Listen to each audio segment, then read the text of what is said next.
going inside the issues of our community. This is Local 12 Newsmakers. Good morning and welcome to Local 12 Newsmakers. Several weeks ago, the local NAACP took a vote of no confidence in Cincinnati Mayor Mark Mallory. The basis of that vote encompassed a variety of issues, including a complaint that the African-American-owned businesses in town do not get a representative share of contracts. The argument is that according to a 2007 Small Business Enterprise Report, out of the $656 million in contracts let by the city of Cincinnati, African-American-owned businesses received only $290,000 worth of those contracts. That's just 1.6% of the total. Approximately 7,000 minority-owned small businesses exist in Cincinnati, according to the Greater Cincinnati, Northern Kentucky African-American Chamber of Commerce. The city of Cincinnati wrestled for years with strategies to increase minority contracting, but programs that set aside specific percentage of business were struck down in court. 7 years ago, the result was a program that focused on small businesses without reference to race, ethnicity, or gender of ownership. The theory is, if bid packages on jobs are broken up into manageable sized elements, then small businesses, which are more likely to be minority owned, will have a competitive opportunity to win contracts. As part of this, the city has a subcontracting outreach program to promote and oversee subcontracting on construction projects over $100,000. To discuss the question of minority contracting for the city of Cincinnati, I am joined this morning by Christopher Smitherman, the president of the Cincinnati chapter of the NAACP, and by Sean Rugless, the president of the Greater Cincinnati, Northern Kentucky African-American Chamber of Commerce. The chamber, along with the Urban League, has been asked by the mayor to work with the NAACP to develop proposals to increase the share of minority contracting on city finance projects. Christopher, welcome back. Yeah, thank Sean, you. good to see you. Good to see you. Let's begin with this question. Is the situation we face in Cincinnati significantly different than what other cities are experiencing? Have other cities figured out a way to effectively increase minority participation in contracts better than Cincinnati has? Christopher? Yes, cities like Atlanta, as an example. I mean, even we went to Atlanta and got Dawson, who was heading up the Banks project. So there are other cities like Detroit who have been successful in this area. It's not a capacity issue anymore. For example, one of those procurement lines, $146 million on professional services, and African Americans got zero in that line. So we're talking lawyers, accountants, stockbrokers. The city is just not electing to do business with African American professionals, and I think it also speaks to, Dan, why we have so many African American young professionals leaving our community and going other places to work. Sean, do you agree with that? Have other cities, and if so, why hasn't Atlanta or Detroit? What makes them different? Why are they more successful at this? I think bigger than Atlanta or Detroit, we got a nation that has decided that it's going to invest in this public infrastructure. And so we just signed a stimulus package of billions of dollars. Right. Through our conversations with our elected officials, Sherrod Brown among many, said that those dollars are supposed to rebuild neighborhoods and create jobs. The existing inclusion programs at the state level and the city level are the vehicles in which they will move minority businesses into that flow. The challenge is that these inclusion programs have never delivered goal. So it has left the feeling that 7,000 minority businesses or African-American owned businesses in Cincinnati, that the impact of those dollars that have been approved at the federal government level will have a minimal impact. So when we look at benchmarks of cities such as Atlanta or Detroit, yes, we do need to figure out exactly what they're doing so we can move minority businesses into the flow of public spending. Do you think, begin with Sean, but do you think this is a issue in Cincinnati of policy? Is the policy, the 2002 law that we're operating under, is the policy the problem, or is the implementation the problem? Well, that's what we have to figure out. We do have history and data on our side. So between 95 and 98, the city actually did a fairly good job of fully utilizing African American owned and minority owned businesses.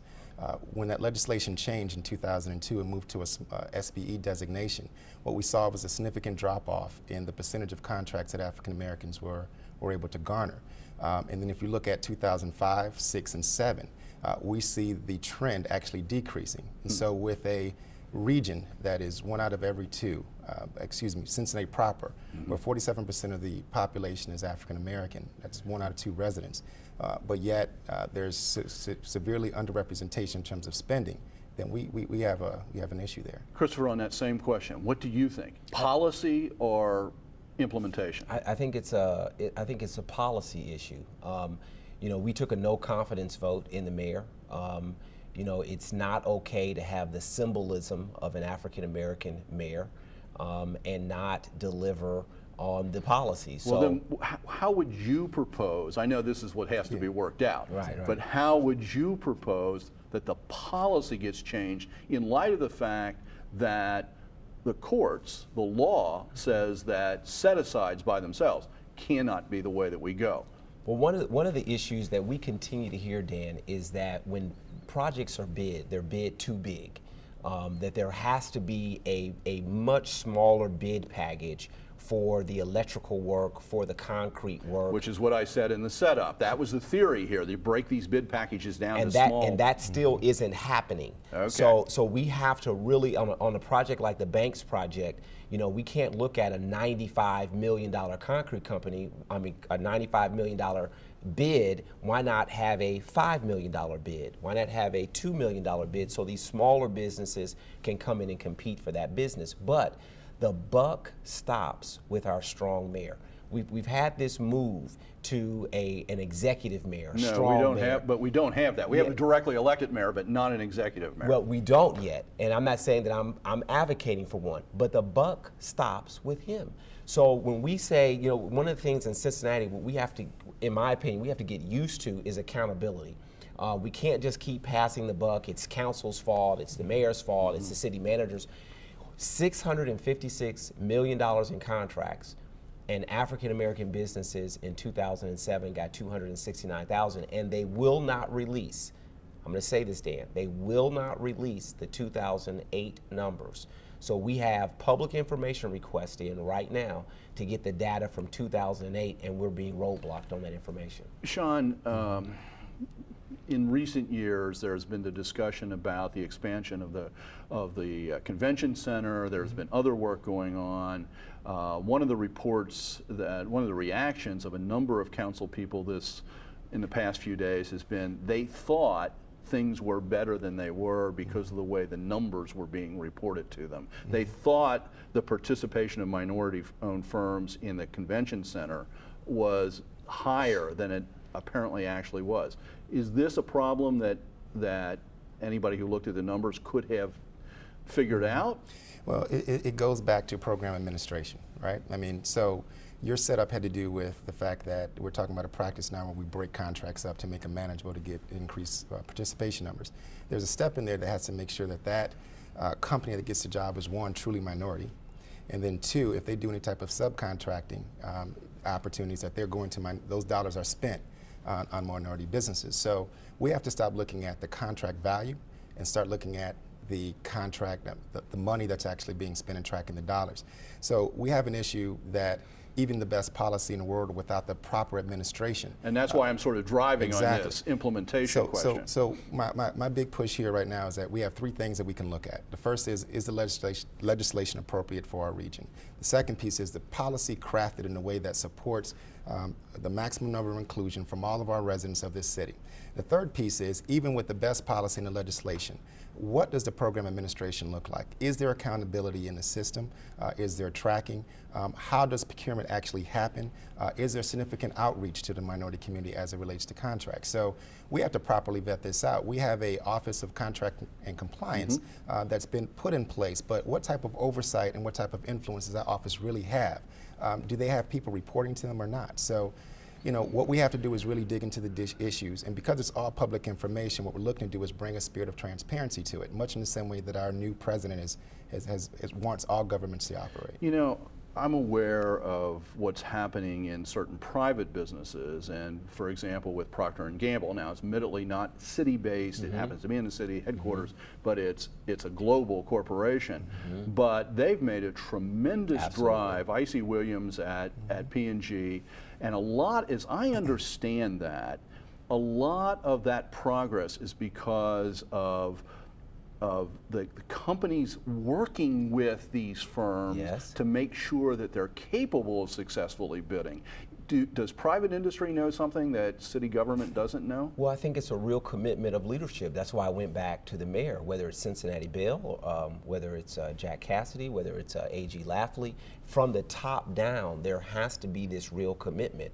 Ohio State is doing a much better job in recruiting minority students and retaining them at Ohio State than the University of Cincinnati is, as a fact. So the leadership comes from the top, and obviously looking at the data, because we're data driven here. We're saying the numbers are obviously bad, and they've been bad for a long time. What actually are you going to do? And Dan, I'll say this to you. 5 years from now, we come back. You've been around a long time, and I say that very respectfully. So Dan, we come back and the numbers are still the same. Yeah. What are we going to say? What are we going to do? How do we come together as a community and just say it's the right thing to do, it's the right way to do business, and that those businesses are here? We have the African American Chamber, we have the businesses, we have the capacity. Those questions about are there qualified businesses out there to do the work, those are now all put to rest. So why isn't it happening? Well, there's a, and Sean, at the chamber, I mean, you have to deal with this all the time. There is technically qualified, and then there's able to actually get those bids and success, because you still have to bid. Yes. You're still a competitive situation. Yeah. And especially, I wonder, in this economic environment where getting financing is even more difficult. I mean, this is difficult for all businesses, but I suspect especially difficult for small businesses and for minority businesses, let's be frank. I mean, statistically, African American businesses, because they're smaller in scale, are less resilient when it comes to downturns in the economy. So as part of being in the African American Chamber, we have gotten calls daily from businesses saying, look, I have to come out with a long-term projection with regard to how I'm going to build capital and be able to take on these jobs. One of the things that I actually found encouraging when working with our city administration has been that between Cecil Thomas, between Lakita Cole and Mayor Mallory's office, they've said exactly what you've said, which is we've got great minds and great capabilities in the region. In some way, we have to bring these capabilities together and get the thinking on the table. So that's what this whole SBE task force is designed to do. It's designed to identify what the issues are, what the challenges are, understand the history. But at the same time, we have to be extremely action-oriented and outcome-based with regard to what the plan and remedy should be. How quick does the city council, the elected officials, how quickly do they expect you to come back with a plan, proposals? Here's the timeline as I know it today, and it shifts as much as the stimulus plans shift, right? Right. The first is that there was a motion adopted to form the group just 2 days ago. That motion was also, there was a second motion that was also passed in terms of authorizing another long-term disparity study, okay? So when I talk about legislative issues, policy issues, and program administration, we're not going to be in a position to change a policy in 60 days. I don't believe so. But I do think that there's able minority businesses out there right now. I do believe that there's able contracts that are out there right now. And what we have to do is understand how the process runs, what is the matchmaking ability that we can do in a very short time and get some of those things going. Christopher, what do you think? Urgency is part of this. It is. We've identified a development project in Mount Auburn led by Dorian, which is an African-American developer. Her name is Pauline Vanderhaar. We've gone to the mayor. This project has been online and shovel-ready for 5 years. She's looking for $3.9 million of GAP money.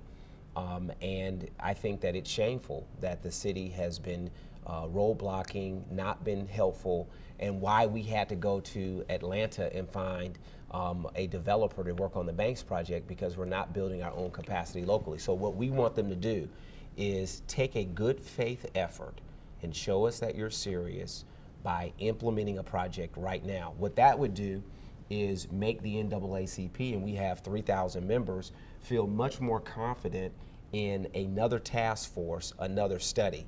So if we don't see an action from the mayor, what I'm letting you know, Dan, that the NAACP is going to ratchet up the heat until we get a result from that. I'm almost out of time, which that leads me to a question that I have to ask. Yes.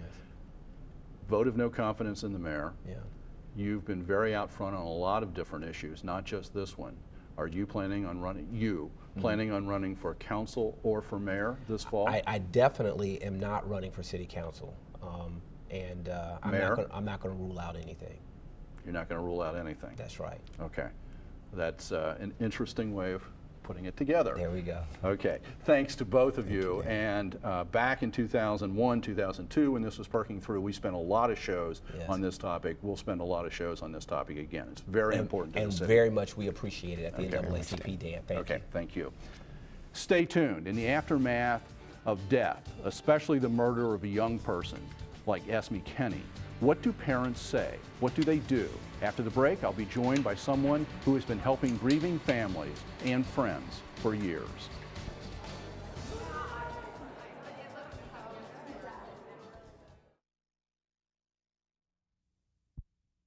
She was always smiling, and she was such a goof, and I loved that. She was so much fun to be around, and I'm really going to miss her. She was magical, and she'll be missed. I encourage all parents to hold your children close, hold your loved ones close, and live each day to its fullest. In the aftermath of a tragedy like the murder of Esme Kenney, in the face of evil, what do parents say to their children? Welcome back. This has been a difficult week for many parents in our area. It is tough enough when a relative dies of natural causes or a classmate in an accident, but when a friend who is young is brutally murdered, it cannot but shake children throughout the community. To discuss what can be done, I am joined by Steve Sunderland. For decades, Steve has sought ways for families and children and parents to cope with death. Steve helped found Fernside, Cincinnati Center for Grieving Children and Parents for Murdered Children. Steve is a professor of peace and educational studies and a professor of social work at the University of Cincinnati. Steve, welcome to Newsmakers. My pleasure to be here. Yeah, this is a tough situation. What is it that you would tell, and in fact you met with some parents who knew Esme, what would you say to them that they need to be doing right now with their children? If their children, like Aaron, was a friend and knew Esme, what do parents need to be doing? Well, this is very hard for children and equally hard for parents as well. So parents may themselves feel inadequate to really explain fully what happened in this situation. The details aren't altogether clear, and whatever details we have are terrifying and very difficult.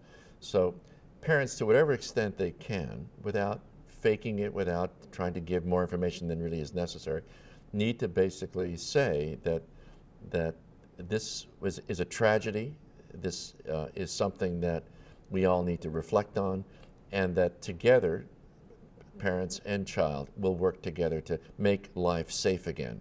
But for the near term, people are going to be shaking, almost as if an earthquake is continuing, and parents need to recognize that the child will be shaking and frightened, and they may also be in the same way.